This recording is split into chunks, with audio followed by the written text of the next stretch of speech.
રામ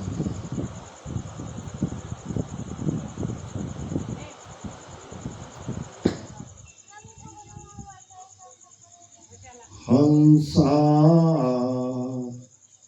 ચાળોની જગ કોને જગત સુતોડીએ હંસા ચાળોની જગ કોને જગત સુતોડીએ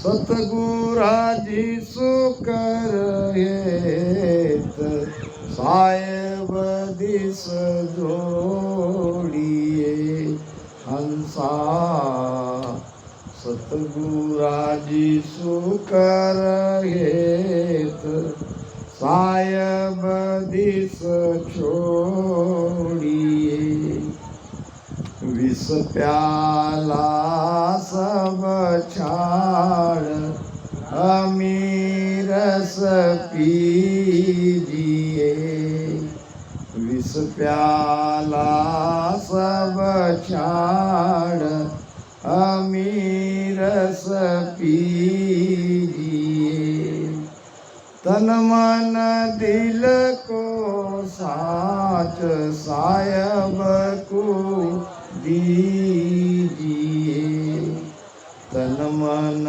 दिल को साच सायब को दीजिए हंसा शाळोनी जग कोने जगत सुतोड़िए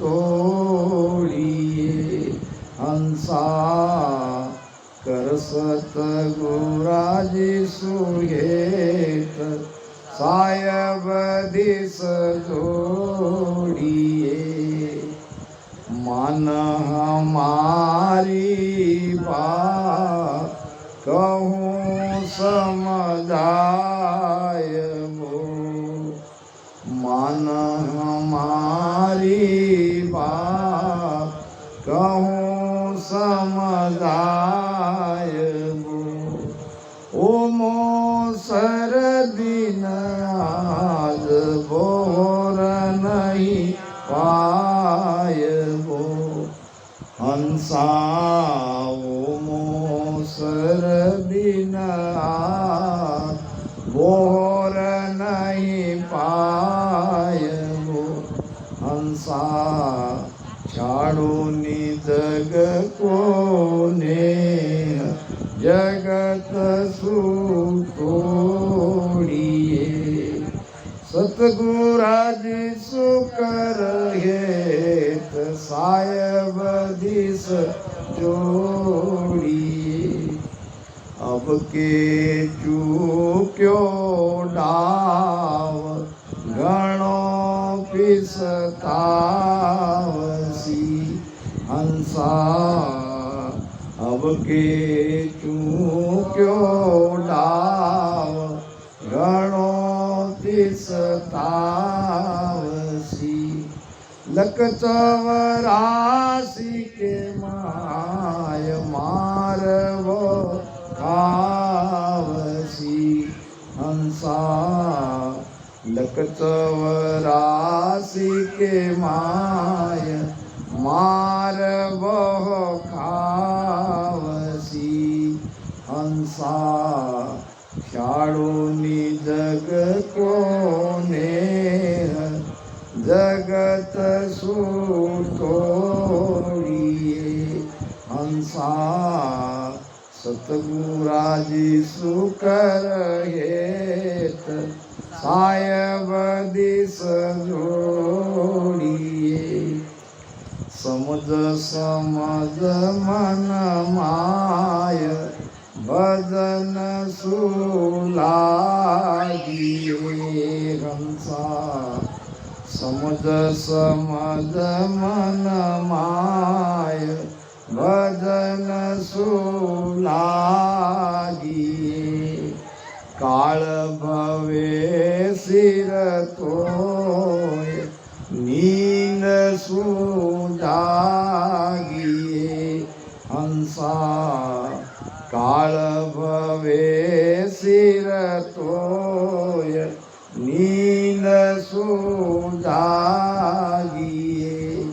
हंसा छाड़ो जग को नेह जगत सुतोड़िए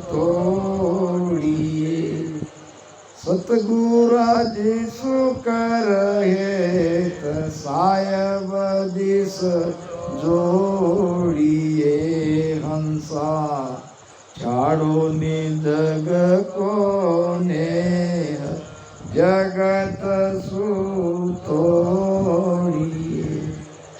चेते क्यों निगिवार ज्ञान सुन जोइए हंसा चेते क्यों निगिवार ज्ञान सुन जोइए के सुख देव जी तो जन्म क्यों खोइए हंसा के सुख देव जी तो जन्म क्यों खोइए हंसा छाड़ो जग को नेह जगत सुतोड़िए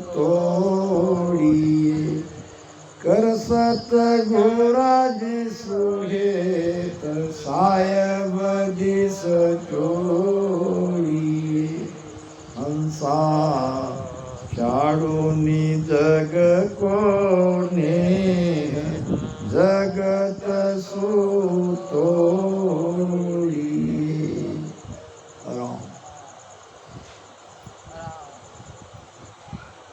हंसा छाड़ोनी जग को नेह नेह नाम प्रेम संसार से प्रेम संसार से अलग हो जाओ संसार में रहते हुए संसार से अलग होना है क्यों ऐसा कह रहे महापुरुष ये संसार झूठा है झूठो कुटुंब विषय सुख झूठो काया माया झूठी इस झूठे संसार से प्रेम मत करो प्रेम करने लायक संसार में दो ही है एक परमात्मा दूसरा सतगुरु छाड़ोनी जग का नेह महाराज कहते हैं समझ सको तो समझो हंसा मत जुग संग बह जाओ सत स्वरूप आनंद पद कहिए दासु यो मन लाओ समझ सको तो अगर ये बात तुम समझ रहे हो तो अब मत जुग संग बह जाओ जगत के संग आप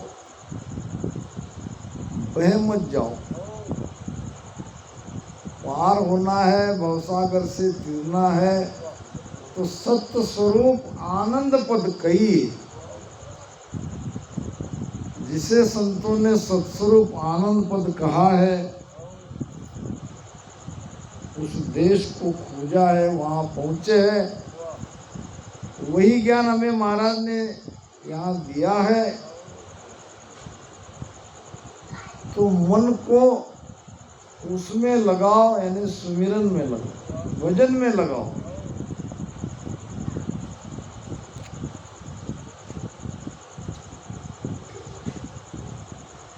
हंसा छाड़ो नी जग को नेह जगत सु तोड़िए जगत से अलग हो जाओ अब जगत से अलग हो जाओ, जुड़ना है कहीं, अब जुड़ना कहाँ है?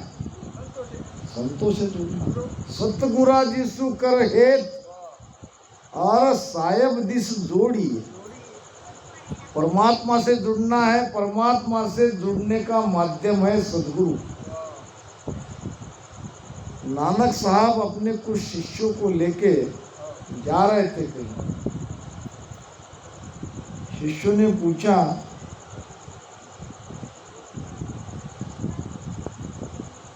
कि गुरुदेव कृपया हमें कुछ ज्ञान की बातें बताएं, कुछ वेद की बातें बताइए। तो रास्ते में एक किसान धान की बुआई कर रहा। नानक साहब ने कहा, देखो इस किसान की तरफ, क्या कर रहा है? तो धान की बुआई कर रहा है। कैसी कर रहा है? यहाँ से उखाड़ रहा है और यहाँ जाके उसको लगा रहा है। बस ये ध्यान की बुआ ही भेद है। मन को संसार से निकालो, सुमिरन में लगाओ। बड़ा आसान रास्ता है। कठिन तो हमारे कारण वो कठिन हो जाता है, नहीं तो भजन कोई मुश्किल नहीं है। करत करत अभ्यास जड़मत होत सुजान, जू रसरी के आवत जात ही सिल पर पड़त निशान। अभ्यास नाम सुमिरन, सुमिरन करना पड़ेगा। करत करत अभ्यास जड़ मति होत सुजान। हमारी मति कैसी है? जड़ है। जड़ क्यों है? तो हम माया से जुड़े हैं। अब ये हमारी मति ये होती है सुजान, अभ्यास से, भजन सुमिरन से। प्रमाण दिया है, जू रसरी के आवत जात ही सिल पर पड़त निशान। पुराने जमाने में कुएं से पानी लाना पड़ता था और वहाँ पत्थर भी रहते थे और वो क्या कहते हो, हाँ, उसके लिए राख। तो वो पत्थर से ऐसे घिस के उसको रस्सी को खींचना पड़ता था। ऐसे खींचते खींचते खींचते पत्थर पर रस्सी के निशान पड़ जाते थे। अब रस्सी और पत्थर रस्सी को तोड़ सकता है, मगर रस्सी पत्थर को तोड़ नहीं सकती। मगर ये होता आया है। क्यों हुआ? कि बार बार उसका अभ्यास करने से, बार बार रस्सी वहां से रगड़ने से, अगर ये पत्थर के जैसा उस पर निशान पड़ सकता है, हम तो चेतन हैं। अभ्यास करने से जरूर उस परमात्मा तक हम पहुंच सकते हैं। इसके लिए केवल संसार में जो हमारा मन बसा है, वो मन संसार से हटाना है। वैराग चाहिए। बिना वैराग भक्ति संभव नहीं है। विष प्याला सब छाड़ अमीरस पीजिए। ये विषयों का सुख ही तो विष है, और कहाँ विष कोई दूसरा नहीं है, यही है। मन को विषय विकारों से अलग करो और नाम रूपी अमृत प्राशन करो। दरिया इमरत नाम अनंता, और जाको पी अमर हुए संता। ये नाम रूपी अमृत पी के संत अमर हो गए, और वही नाम हमको लेना है। विष प्याला सब छाड़ अमीरस पीजिए, और तन मन दिल को साध साहेब को दीजिए। बस यही मुश्किल है। भजन तो हम कर लेंगे, समर्पण होना जरा कठिन है। महाराज ने कहा है एक बीद करड़िया भाई,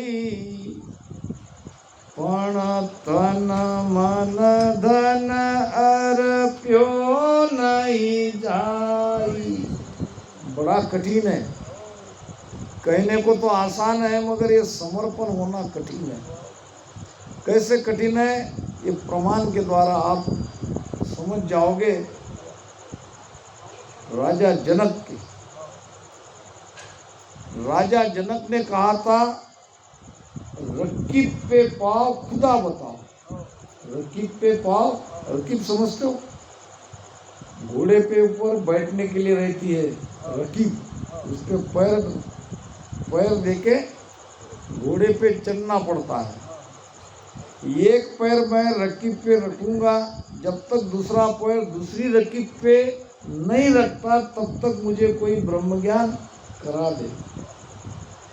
उसी को गुरु मानूंगा और उसी के शरणों में रहूंगा। आसन लगा दिया गया और सारे नगरी में ढिंढोरा पिटवा दिया कि राजा जनक को एक पलक में ब्रह्म ज्ञान कराने वाले संत चाहिए। जो करा सकते हैं आके आसन पे बैठ जाए, अगर नहीं करा सके तो कैद में डाल दिया जाएगा। अब कौन आए, वो भी एक पलक में ब्रह्म ज्ञान। मगर आए अष्टावक्र जी, आके सिंहासन पर बैठ गए। बैठते ही कहा राजन कहो क्या चाहते हो। तो राजा जनक के कहा कि वही रकीब में पाव खुदा बताओ, एक पलक में मुझे ब्रह्म ज्ञान कराने वाले संत चाहिए। ठीक है, हो जाएगा, मगर इसके बदले में तुम मुझे क्या दोगे। राजा जनक ने कहा जो मांगो वो। ठीक है, तुम्हारा सारा राजपाट सब मुझे दे दो। कहने लगे दे दिया, मेरा सारा राज मैंने आपको दे दिया। संकल्प लो, संकल्प ले लिया। ठीक है, अब ये सारा राज मेरा हो गया, मैं स्वामी हो गया। हाँ गुरुदेव, अब मुझे तुम्हारा मन चाहिए। राजा जनक ने कहा ठीक है, मैंने मन भी दे दिया, उसका भी संकल्प लो। जल से संकल्प लिया। कहने लगे कि आज से मैं मेरा मन गुरु महाराज को दे दिया। अब बैठे रहे, सारी सभा बैठी रही आसन पे। गुरु महाराज बैठे नीचे, राजा जनक और बाकी सब अपने अपने ओहदे अनुसार बैठ गए। थोड़ी देर में राजा जनक के मन में विचार आया कि हमने तो पानी के लिए भी नहीं पूछा। मन में विचार आता ही है। और कहने लगे गुरु महाराज आपके लिए जलपान। अष्टावक्र ने कहा राजा जनक सावधान हो जाओ, नहीं तो वचन को तोड़ने का दोष आपको लगेगा। मैंने कौन से वचन का दोष तोड़ा? अभी अभी आपने आपका सारा राज मुझे दिया है और आपका मन भी आपने मुझे दे दिया है। हाँ तो दे तो दिया, फिर ये तुम सोच कैसे रहे हो मेरे मन से? मन तो आप मेरा हो गया, मेरे मन से सोचने वाले तुम होते कौन हो? और थोड़ी देर बैठे रहे, मगर मन में तो विचार आती है विचार। ऐसे ही सोचते सोचते सोचते लगा कि अब काफी समय हो गया, गुरु महाराज को भोजन प्रसाद की व्यवस्था करनी चाहिए। नम्रता से कहने लगे गुरु महाराज आपकी भोजन प्रसाद की व्यवस्था कराऊं? कहाँ से कराओगे? आपका सारा राज तो मेरा राज है, मैं जब चाहूँ खा लूँगा। मगर ये विचार आपके मन में आए कैसे, जबकि मन मुझे दे रखा है? मेरे मन से तुम विचार करने वाले होते कौन? बात समझ रहा था। विचार तो आते ही है। हमारे महाराज ने भी कहा है, माधो जी भगति गुण विद धारू, माधो जी भगति गुण विद धारू, ओ जुग सेंग फिरे मन आड़ो, ओ जुग सेंग फिरे मन किण किण कुमें मारू, माधो जी भगति गुण विद धारू, माधो जी भगति गुण विद, काम क्रोध लोभ मन लालच पल पल आन सतावे, मेरे राम पल पल आन सतावे, जे मैं भजन भगवत को थापू, ये मैं भजन भगवत को थापू, तो दूना होया होया आवे, माधो जी भगति गुण विद धारू, माधो जी भगति गुण विद धारू, माधो जी भगति गुण विद धारू, ओ जुग सेंग फिरे मन आड़ो, किणकिण कुमें मारू। मन तो भक्ति के आड़े आता ही है, जगत तो आता ही है, मगर ये मन भी भक्ति करने नहीं देता। काम क्रोध लोभ मन लालच पल पल आन सतावे, ये तो पल पल में आके सताती है।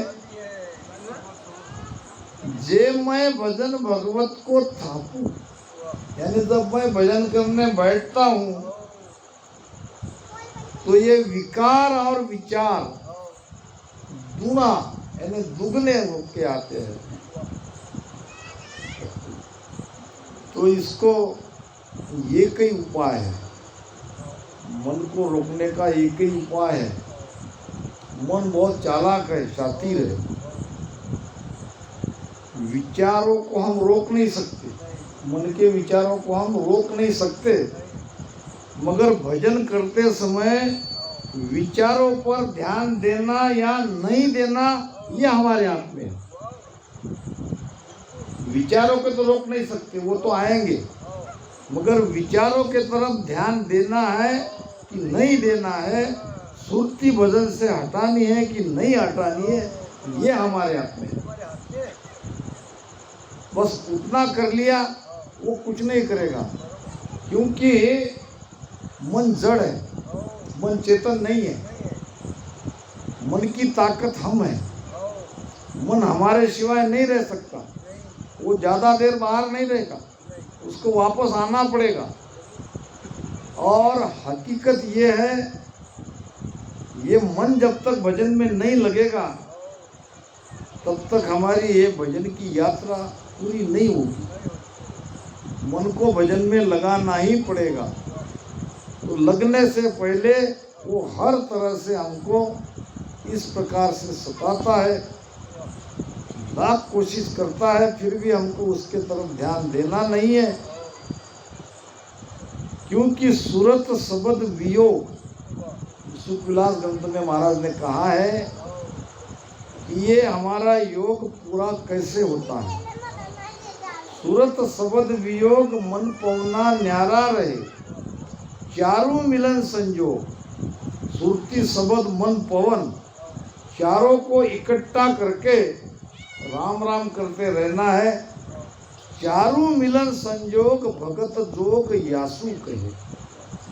इससे ये भक्ति योग हमारा पूरा होगा। ये हमारा राजयोग है, भक्ति योग है, ये इसका भेद है।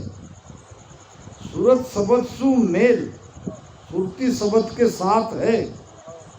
मन पवना दोनों गए, मन बाहर नहीं भटक रहा है, मन भी श्वासा में लगा है। तो लिव लागे जिनबार, जिनबार यानी उसी समय यहाँ बैठे बैठे आपकी लिव लग सकती है। अगर ये चारों आपका मिले हुए है तो लिव लागे जिनबार आठ पहर इमरत चवे। तो ये दो तीन बातें और मन की है। एक तो शरीर को आदत नहीं है, अभी तो काफ़ी दिनों से हम भजन कर रहे हैं, जब नए नए भजन में लगते हैं तो शरीर ज़्यादा हमारा इधर उधर हिलता है। शरीर अस्थिर होने से मन भी अस्थिर होता है। तो शरीर को स्थिर रखना है, विचारों की तरफ ध्यान नहीं देना है। आने दे, कितने भी विचार अच्छे भी आएंगे बुरे भी आएंगे, और राम राम शब्द को बंद नहीं करना। राम राम बंद होते ही देख लेना आपकी जिब्या बंद हो गई, शुरू हो जाता है। तो ये दो तीन बातें हैं, अगर इस पर कंट्रोल करोगे तो ये मन भजन में लग जाएगा। फिर राजा जनक के मन में कई विचार आते गए, कई विचार को उनको रोकना पड़ा। आते गए मन को रोकना पड़ा, आते गए रोकना पड़ा। एक समय ऐसा आया कि भीतर में आनंद आने लगा। अष्टावक्र ने पूछा, राजा जनक कैसा लग रहा है आपको? गुरु महाराज बहुत बड़ी कृपा हो गई आपकी, बहुत आनंद आ रहा है। अब ये मन मैंने आपको दे दिया है, कई बार विचार आए मगर मैंने उधर ध्यान नहीं दिया। जब मन ही आपको दे दिया तो उसको विचार क्या करना। अब मुझे बहुत आनंद आ रहा है और भीतर के ब्रह्म को मैंने अनुभव कर लिया है। ब्रह्म का अनुभव तभी होगा जब हम मन के विचारों से दूर होंगे, मन के विचारों की तरफ ध्यान नहीं देंगे। तो ये मन महाराज कह रहे हैं, कर सतगुरा जिसु हेत साहेब दिस जोड़ी। परमात्मा के तरफ मन को जोड़ना है और माध्यम है सतगुरु। सतगुरु से प्रेम करना है। महाराज कहते हैं, जो चाहे सो सतगुरु होई, आनंद ब्रह्म राम कहूँ तोई। आनंद ब्रह्म राम सभी सतगुरु को ही समझना है, तभी बात बनेगी। सदगुरु से प्रेम करना है। सदगुरु से प्रेम करोगे तो सदगुरु हमको परमात्मा से मिलाएंगे। विष प्याला सब छाड़ अमी रस पीजिए। तो ये नाम रूपी अमृत को हमको रात दिन पीना है और तन मन दिल को साथ साहेब को दीजिए। ये तन मन दिल पूरी तरह से समर्पित होना है, समर्पित होके भजन करना है।